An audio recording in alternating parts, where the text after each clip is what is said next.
Wir sprechen davon, dass wir Erlebnisgastronomie neu interpretieren. Bei uns fährt keine Lokomotive über den Tisch, von dem du dann dein Essen nehmen kannst, sondern Erlebnisgastronomie bedeutet für uns, dass wir eine Neugier befriedigen, die die Gäste haben. Wenn unser Truck da vorkommt, unsere Jungs, die da oben drauf stehen, unsere Food Entertainer, die mit den Gästen interagieren, die befriedigen auch gleichzeitig die Neugier des Gastes. Was passiert denn da? Was machen die Jungs denn da eigentlich? Das ist ja mein Essen und da steht gar nicht die Transparenz im Vordergrund, dass die sich Sorgen machen, dass da irgendwas passiert, was sie nicht möchten, sondern es ist die Neugier, wie machen die Jungs das? Also die Ursprungsidee war, mit Foodtrucks mittags an Plätze zu fahren, wo viel Büropublikum ist, die wenig Mittagsalternativen haben, weil da die klassische Gastronomie, weil es kein Abendgeschäft gibt und auch kein Wochenendgeschäft, sich nicht nur schwer tut, sondern ich würde sagen, dass es dort unmöglich ist, da profitabel zu sein.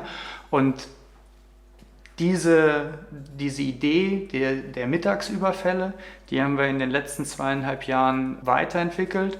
Wir haben uns angeschaut, wo sind unsere Stärken und auf welchem Markt sind wir damit am erfolgreichsten. Und da hat sich ganz klar in den letzten 2,5 Jahren das Catering-Geschäft herauskristallisiert. Bei uns speziell lag die Schwierigkeit zum einen, dass wir keinerlei Gastro-Erfahrung hatten und zum zweiten, dass wir auf ein Produkt und auf einen Vertriebskanal gesetzt haben, der in Deutschland in keiner Weise erprobt war.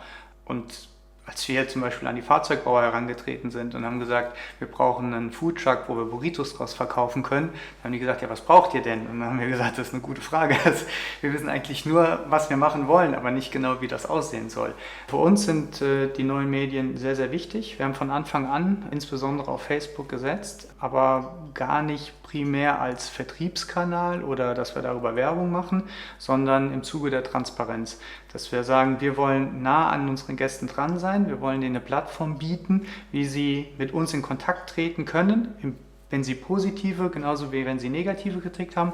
Und worauf ich sehr, sehr stolz bin, ist, dass wir jetzt in den 2,5 Jahren haben wir keinen Facebook-Eintrag löschen müssen. Wir sind nicht perfekt. Ja? Bei uns gehen auch Dinge schief, mal kleinere, mal größere, aber wir haben die Erfahrung gemacht, wenn man dann mit den Leuten offen und ehrlich umgeht, sich dafür entschuldigt, dass das passiert ist, dann haben wir über diesen Weg immer alle Probleme, es waren nicht viele, sehr leicht lösen können. Klassisch, natürlich brauchst du ein gutes Konzept und du brauchst auch einen Businessplan, du musst dir darüber Gedanken gemacht haben, in der Theorie, warum deine Business-Idee jetzt erfolgreich wird.